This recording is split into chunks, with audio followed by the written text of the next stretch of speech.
Kick drums can be really tricky. Oftentimes you have to choose between having a kick that cuts, a kick that punches, and a kick that's explosive and huge. And, you have to make compromises along the way to get the kick drum sound that suits the song, fits the mix, and keeps up with everything. So I'm going to show you today how to cheat the system and how to have a kick drum that can be all three of those cool things. Explosive, punchy, and can cut through the wall of guitars. So I'm going to show you what the kick drum sounded like when it was raw in context with the rest of the drums, and then I'm going to show you what it sounds like mixed, and then I'm going to walk you through step by step on how we arrived at that beautiful, awful, terrible, crushing sound. Here we go. This is the before. It's kind of flappy, it's kind of knocky, it's kind of wimpy, and we're going to turn it into this. That's way more fun and way more exciting to listen to. So let's start all over. We'll take off all the effects and we'll go through everything one by one, and I'll show you exactly what I did to make that kick drum go from what you just heard before to what you just heard a second ago. Here's what it sounds like by itself.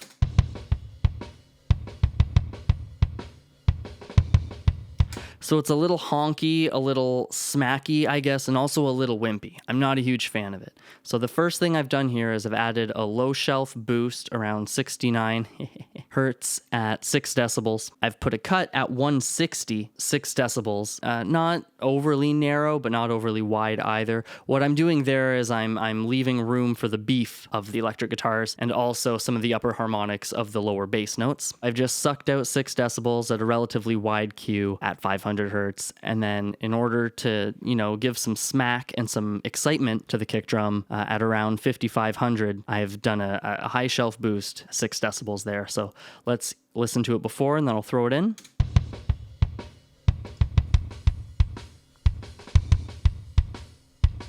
So it's a little more muted but also a little more aggressive, kind of at the same time.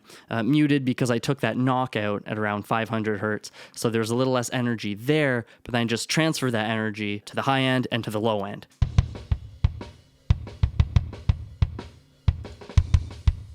But it's still a little wimpy. It's not the kick drum that I think it can be. Let's continue processing it. We've got a good starting point. We've made it sound better, but we haven't made it sound amazing. And that's what we want. We want an end result of amazing. So the first thing I do with any kick drum, pretty much drums in general, is the virtual channel. I love the Brit end setting. The low end on that thing is really explosive, a little overstated, and it's easy to get carried away. But I find if, you're mixing a hardcore song, you want to get a little carried away because, nothing is more hardcore than just big, explosive, stupid sounds. Let's see what we're peaking at. So the needle's dancing around between, 7 and 3 decibels. So, we're not hitting it. We're not up in the red over here, the 3, the 2, the 1. But if you've got good speakers with a good sub or really good headphones, you're going to hear a bit of more excitement and more saturation in the low end. So let's turn that off and do a before and after.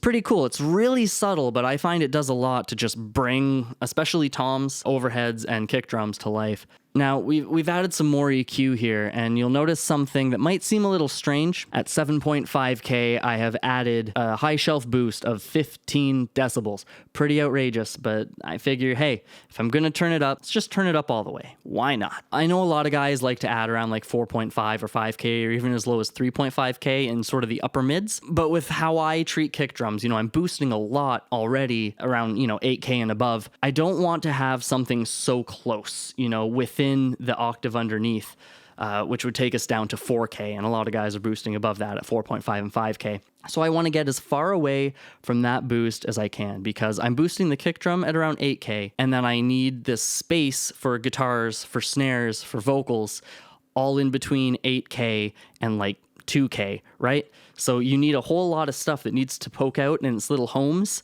in the upper mid-range. So I've taken the kick drum and I've boosted at 1.8, right in the middle of the frequency spectrum.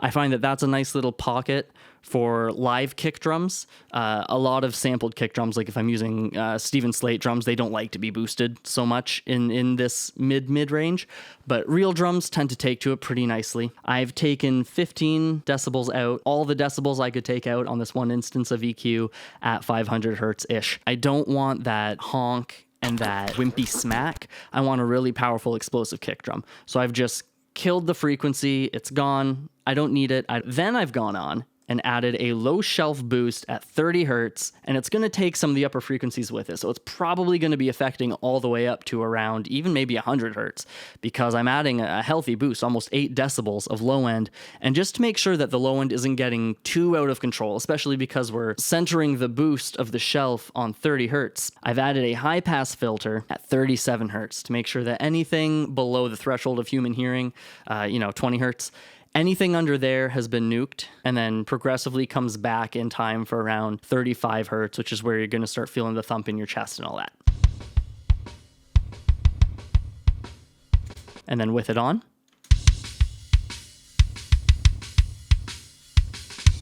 Now, I know what you're thinking right away. It sounds kind of brittle. When I mix a song, the bass drum is the only thing that's doing anything of any substance between like 40 and 80 hertz. That's all kick drum. So I don't need to worry too much about that frequency range. What I really want is the kick drum to have enough high end that it can cut through the wall of guitars, that it can cut through the grit of the bass, that it can keep up with the snare drum, that it can keep up with the vocal.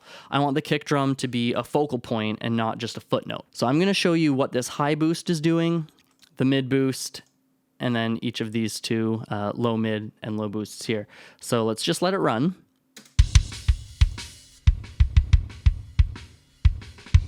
So that's really dull and really lifeless.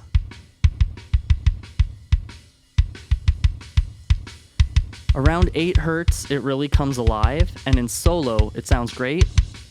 But trust me, once we get to the guitars and the vocals and everything, we're going to want more high end. So let's just dime it.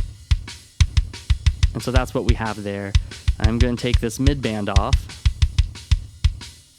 I'm going to scoop it out so you can hear what it's like with that frequency gone. And I'll bring it back in.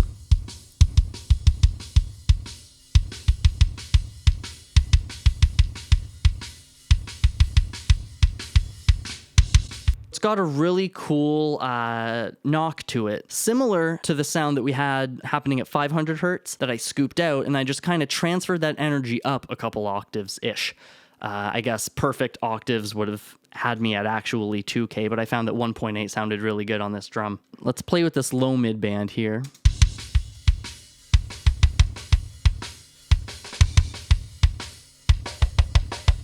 So it's got that low end honky knock thing happening.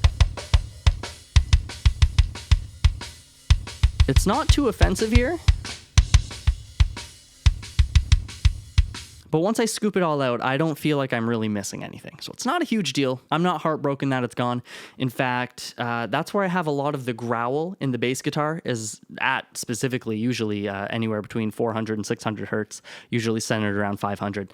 So I don't want the kick drum and the bass guitar later to be fighting with each other. So I just scoop it right out, it's gone, and I don't have to worry about it. And here is the low shelf. So right now, this gives us just like a smacky kick drum.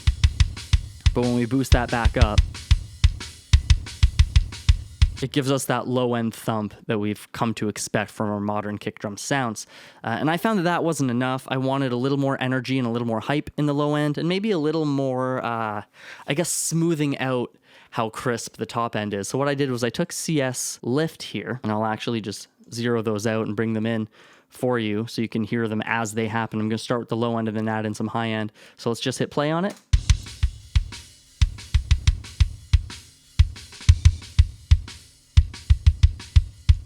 It's really rounded out the bottom end, but now I find that, the top end is fighting to stay relevant. So there we go. We've got that smack, that bite, and that intensity back. And then I just threw this stock preset here, Kick Big 1. It's getting about 6-ish decibels of compression. Slowest attack, fastest release, and blending it in at 50% because I don't like going 100% on any low frequency content compression. Just weirds me out. I like the low end to be able to breathe a little more. So we've got this happening where it's controlling the dynamics and then I'm blending in the original underneath. And then just because all we've done pretty much is boost, boost, boost, boost, boost, I've added trimmer here just to take 6 decibels off of everything. And that is all the processing I did on the real kick drum. So I'm just going to close this out here. Let's do a quick before and after of the dry kick drum and then what we did to it so far. Wimpy, knocky.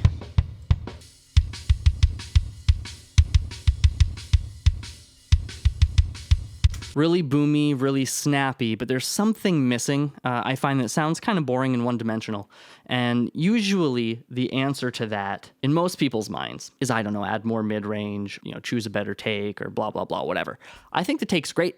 I think everything we have there in the drum track is wonderful. There's just ways we can add in what's missing without having to necessarily directly put effects on what we've already done. And my favorite thing to do is just add a sample. Add in some new energy, some fresh sounds, some different harmonics that weren't there at all in the first place. And we'll just add them in using samples. So here's the dry samples. It says VR Kick Blend. I can tell you right now, it's the VR Music Group drum samples, Kick A and Kick B. It's just a straight up blend of the 2 kick drums. Here's the samples by themselves.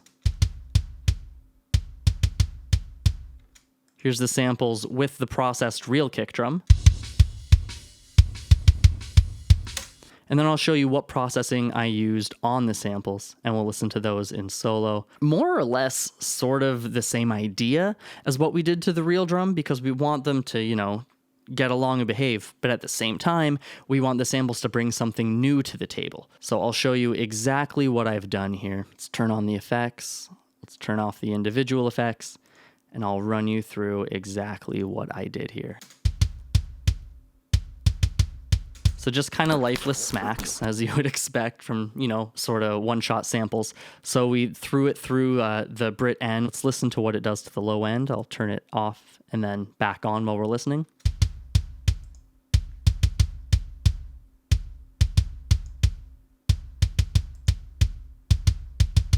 Just brought a little more excitement and a little richer harmonics overall. I don't know, I think it's really, really cool what this thing does to drums. And typical me, I'm adding about 9 decibels at this same frequency high shelf boost that we did to the real drum. Again, I'm doing this time a more gentle and a more moderately chosen frequency for the low shelf boost. So we're at about 95, 96 hertz, doing a 3 decibel boost. We're not touching the low mids, at least on the low mid band, but we are actually sucking out 600 hertz, 6 decibels, pretty tight Q. What that has done is because we're scooping higher, we're allowing some more of the low mids of the sample to come through to sort of make up for the low mids that we sucked completely out of the real kick drum. So real kick drum, we cut at 500, sample, we're cutting at 600, and that's letting sort of some weird crossover happen, where there's more low mid in the 300, 400, 500 hertz range on the samples that we annihilated out of the real kick drum. So let's do a before and after with that.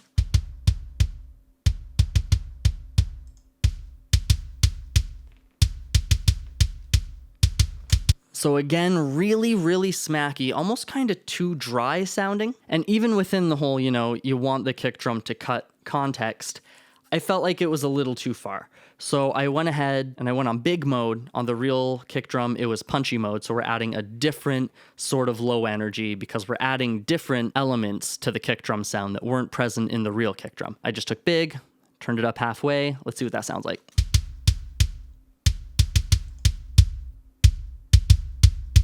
It doesn't change the overall character of the sound, I find. It's a really cool, it's obviously not transparent. You can hear what it's doing, but it doesn't change the character of the rest of the frequency spectrum the way a lot of EQs, like especially the FGN, can do. You boost some mids, all of a sudden your low end sounds weird. So let's before and after that again, and listen to how the top end is completely unaffected, and the low end is just more focused, and at the same time a little more explosive and loose. I know that sounds contradictory, but I swear to you, that's what's happening.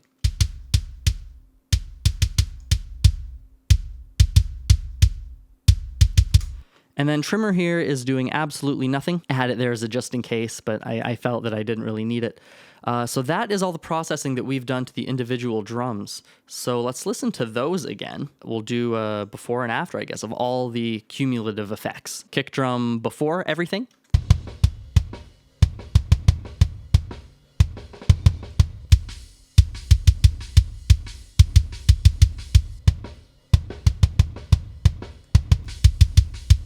So it really comes forward and sort of surrounds you the way before it was just kind of punching at you. This way it's like a big hug of violent low energy noise. And that wasn't enough. I wanted to do a little more to it.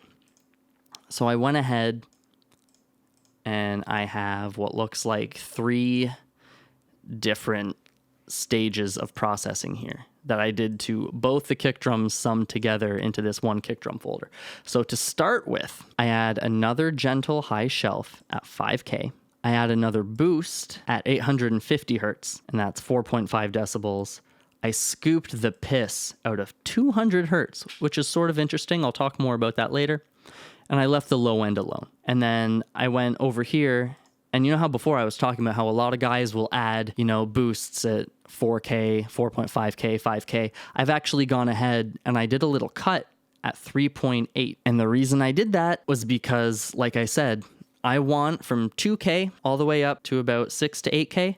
I want that to be the range that vocals, guitars, the high end of the bass, snare drum, cymbals, I want all the other instruments to have that whole upper mid-range to play. I don't want a whole lot of clutter happening up there because especially when you mix as aggressively as I do with, like 15 decibel boosts and cuts, it's really easy for things to get cluttered. So if I don't keep things nice and organized and make sure that things aren't stepping in the way of other things, it can get pretty bad. I've taken the main guitar and vocal presence frequency here and just killed about 7 decibels of it. And then up here we have Borland 7110 kick. I tend to mix with outboard gear, but what I've done for the sake of showing you what you can do with plugins is I've sort of recreated those settings on the Slate Modern Blue, but what I actually use is a Yuri 7110. I use those on kick drums and room mics, but what you're hearing, and I think actually what I ended up using in the final mix because it ended up working out so well, was this little guy right here. So we'll start with the first round of EQ. Remember, we're adding some high end and some mid-range knock.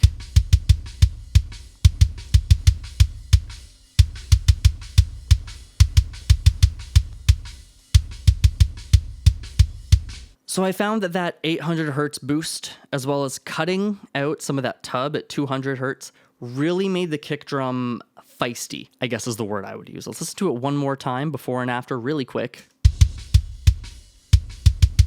So it's big, and it's happening, and I'm stoked on it, but once we threw this EQ on, it went to this whole new level of aggression. And let's listen to that in context, even without all this other stuff, and see what we end up with.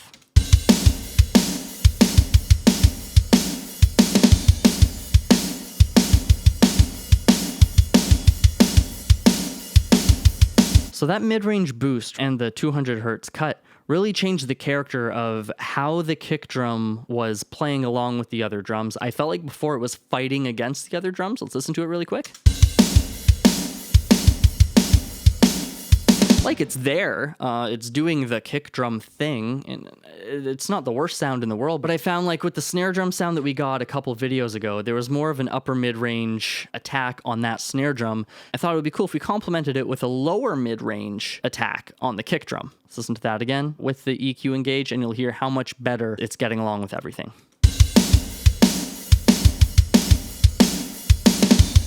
I know a lot of guys will say, like, your lead vocal is the most important track. After that is the snare drum, and after that's the kick drum. Sometimes they'll even leave the kick drum out of it, and it's 6th most important to them. But to me, it's second, tied with the snare. I want those guys to be evenly matched, and in fact, even the main vocal, I would say, if I turn my speakers all the way down and then slowly creep it back up, I'm going to want to hear the vocal, the kick, and the snare come to life all at the same time. I want those to be the first 3 things that I hear in a mix when I'm bringing it up slowly from 0. So let's listen to what this cut here does for the sound.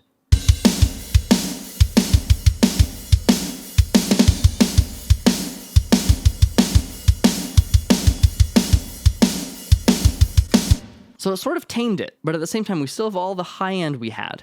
We still have that mid-range knock that we put in at 800 hertz, which is a lot cooler than the crappy knock you get at 500 hertz. And we took that sound and we said, you know what? There has to be room for other stuff too. So let's just scoop some crap out. 6 decibels at 3.8 kilohertz. And then I added some compression. Let's listen to what this compression is doing.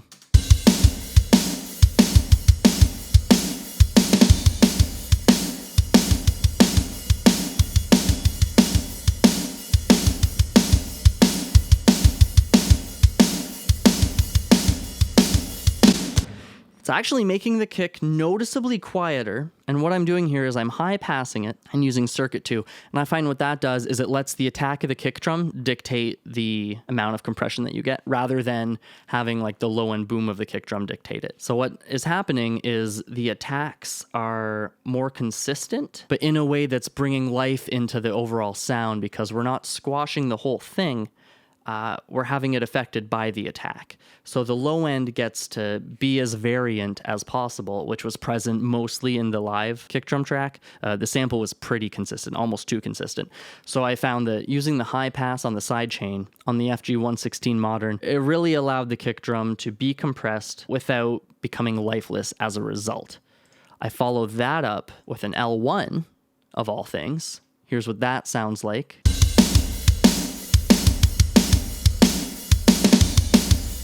Now I'm getting pretty ignorant with how much I'm attenuating the signal here. I'm hard limiting the kick drum about 4 decibels each time it's hit. I'm raising the overall level, I guess about 5 decibels, but we're getting about 5 decibels of reduction, so it all sort of evens out. And what we're doing here is 48.99, so like 50 milliseconds of release on the limiter. So even though it's clamping down on every single kick drum hit and it's taking it down, about 3 decibels, it's not distorting it, because after about 50 milliseconds, that's when the tail of the kick drum kind of comes in and the beefy transients have all kind of fucked off. So this lets us be really controlling with the dynamics of the kick drum. After that, I added just a little more low end, because I found that the compressor over here combined with the L1 here, we lost a little bit of that bigness and that roundness in the low end.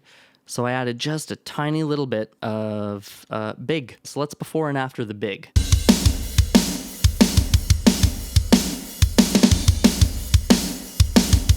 So it's just a pinch of low end energy and rumble to really bring things home. And then I followed that up with just a clean little snip at 6,000 hertz, 2 decibels out, relatively narrow Q. The reason I did that was because when I found if I turned this mix way up, especially once all the other instruments were involved, I was in this kind of world where all that high end that I added on the kick drum was really grating, but not in the upper frequencies, not the frequencies I intended, because if you remember, most of the boosting was happening centered around 7.5K. So there was some incidental boosting of some frequencies just below that. So I just kind of snipped some of those out at 6K, and I found it cleaned up the kick drum sound a whole lot. Let's take a listen to that again. Throw in the EQ.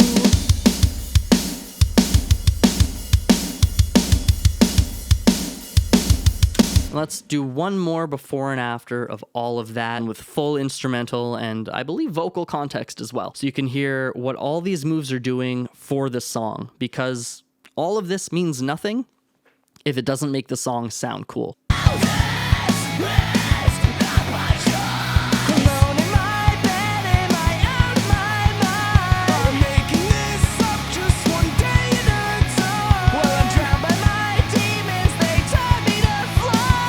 All right, and let's throw all our effects back on, put this at the level we had it when we were mixing, and take a listen to this.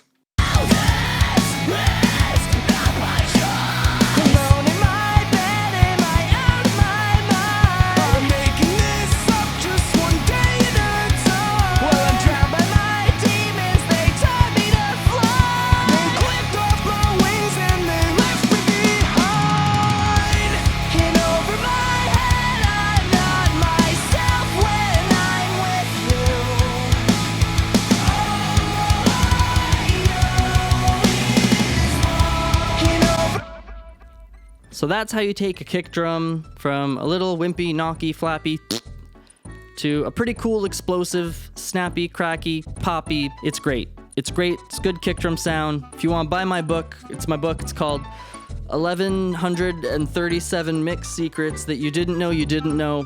Disclaimer, there is no book. There are no secrets. But I will continue making these videos for you to show you stuff that I've done that I thought that maybe you could use in your day-to-day mixing life. But I'm out.